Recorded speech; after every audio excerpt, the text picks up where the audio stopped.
I'm going to kill you." Drake O'Grady stopped dead in his tracks and pulled his cell away from his ear to glance at the screen. Yup, it was definitely Zoe Hornsby who had called him, but that wasn't her voice. Not that she hadn't threatened to kill him before.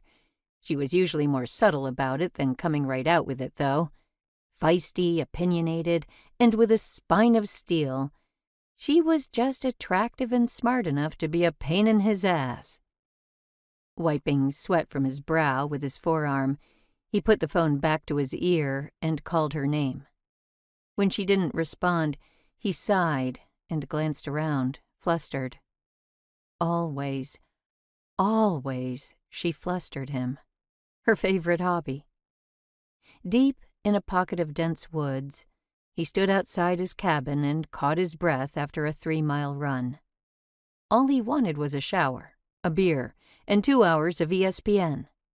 He inhaled brine from the Pacific a few miles away that mingled with pine and moss from the forest. Dusk had come and gone, and the residual humidity made oxygen exchange nearly impossible. Or maybe that was worry.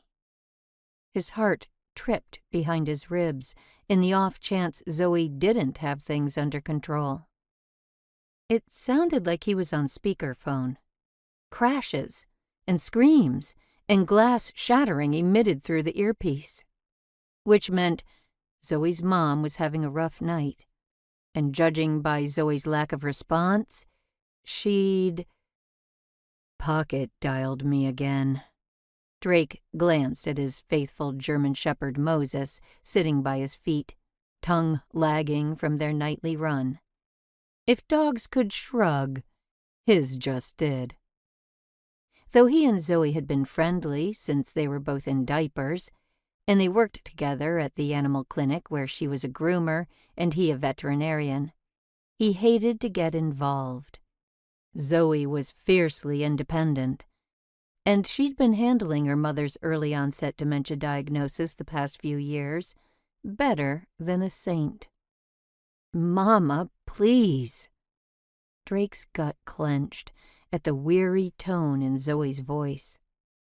Heart pounding, he teetered in the decision to butt in or not. She'd probably maim him for the effort. Damn it anyway. Unable to stand it, he whistled for Moses and opened the front door to let the dog inside. "I'll be right back. Don't drink all the beer while I'm gone. Bark." "I heard that." T-shirt soaked with sweat and muscles protesting the lack of cool-down stretches, he climbed behind the wheel of his truck. Disconnecting the call, he stared out his windshield, ground his molars, and shoved the vehicle in gear. He'd be in and out of her place in 10 minutes. Then he could continue his fun-filled Friday night alone.